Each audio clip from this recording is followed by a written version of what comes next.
Hi. I thought it was probably about time that I showed my face to all of my adoring public.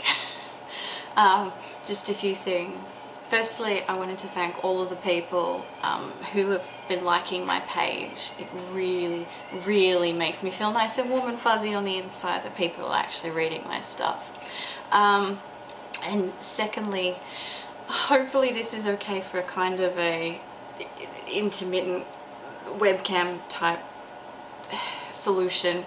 I haven't actually bought a webcam yet, so I'm actually filming this on my SLR. Yay! So I was actually going to put this as a article, but then decided that I really couldn't be bothered typing all of this out.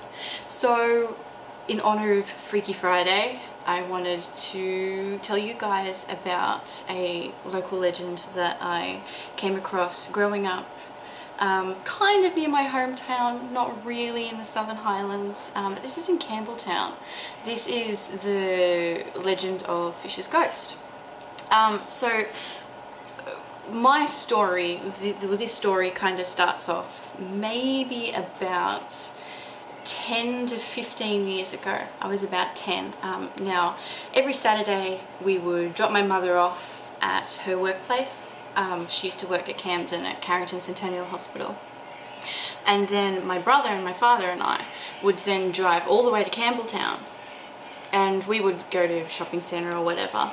Occasionally we would go to Koshigaya Park, which is this large park next to Campbelltown Mall. And my little brother would play on the play equipment, I'd play on the play equipment. It was really awesome. One thing that always kind of caught my attention was this little bridge that was kind of on, I think it's on the east side of Koshigaya Park. Now, at that point in time, to a child's mind, this bridge was a pretty stupid bridge.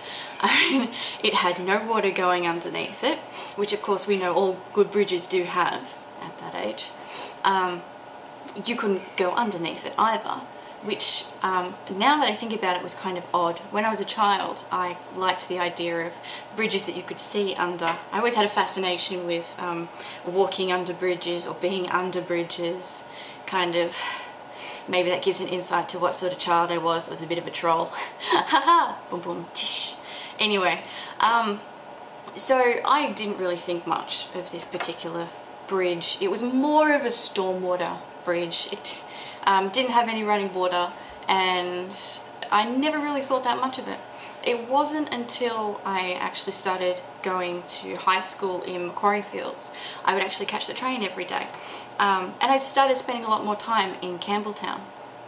And of course a lot of my friends lived in Campbelltown. So I started spending more time there on the weekends and doing social things there. And I found out a little bit more about Fisher's Ghost. Now, Fisher's Ghost is the kind of the mascot of Campbelltown. He's shown as this cute little Casper looking ghost. It's like a white blob thing. It's always smiling. Not scary at all.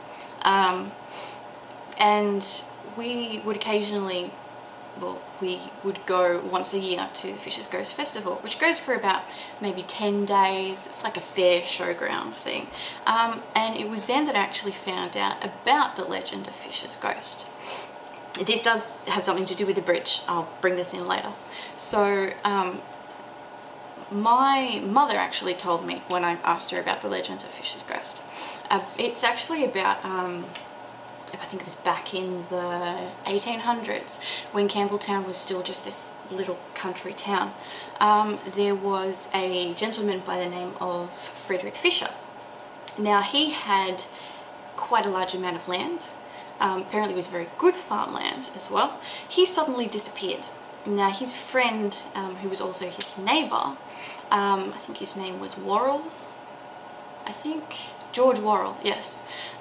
He said that Mr. Fisher had up and decided to go back to England, which I don't think must have been particularly rare those days. You can imagine those days it would be very hard, especially if you're migrating out to Australia and stuff like that. So no one really thought that much of it. There were a couple of ruffled feathers and everyone was like, okay, that's a bit weird, but alright. Now, a couple of months after Fisher disappeared, this gentleman ran into the nearest inn. I think it was, I can't remember where the inn was.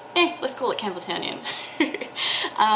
He ran into the inn and he was completely beside himself with fear. I will put down, I play with things when I talk. Beside himself with fear, saying that he had seen the ghost of Frederick Fisher sitting on a bridge. And he hadn't really said anything to this gentleman. He just kind of moaned and pointed off to yonder paddock. And so of course everyone went back to the bridge. No one saw anything there, and they figured that he was probably drunk or a raving lunatic, as most people do when they hear of other people hearing or seeing apparitions. So anyway, so initially after this tale had been dismissed, it started, a couple of people were talking about it, the suspicious circumstances at which Fisher just randomly disappeared, apparently went back to England. So some people actually took the word of this gentleman and went to the paddock where this ghost was pointing. It was then found that Frederick Fisher's remains were right buried next to the creek. George Worrell was then arrested for murdering him. I think he had been hit in the head with an axe or something like that. And Worrell confessed to the crime and was subsequently hanged for the crime as well. Frederick Fisher, his remains, I think, were buried in St. Peter's Anglican Church. I did actually used to go there for orchestra, which was really interesting because I never actually knew that he was buried there. It'd be interesting to go back to see the grave again. Anyway, so it was thought that perhaps the ghost had appeared so that people could obviously identify his remains and things like that. But it's interesting that the court records at the moment and the court records historically don't actually mention this ghost story. So it's one of those things where you don't know whether it's actually folklore that kind of evolved after this, after his remains were found, because perhaps people didn't know how the remains were found, and this guy had come running into the inn one night saying that he'd seen a ghost, and people, and thus the legend of Frederick Fisher was born, because they're like, oh, this guy disappeared and he was murdered. Oh look, this guy saw a ghost. Must be that. A legend is born. Anyway, so this is where the bridge comes in. Turns out that that strange, stupid little bridge that I used to think was obviously so stupid as a child was Fisher's Ghost Bridge, the very bridge that Frederick Fisher reportedly sat on, moaned and pointed over at yonder paddock.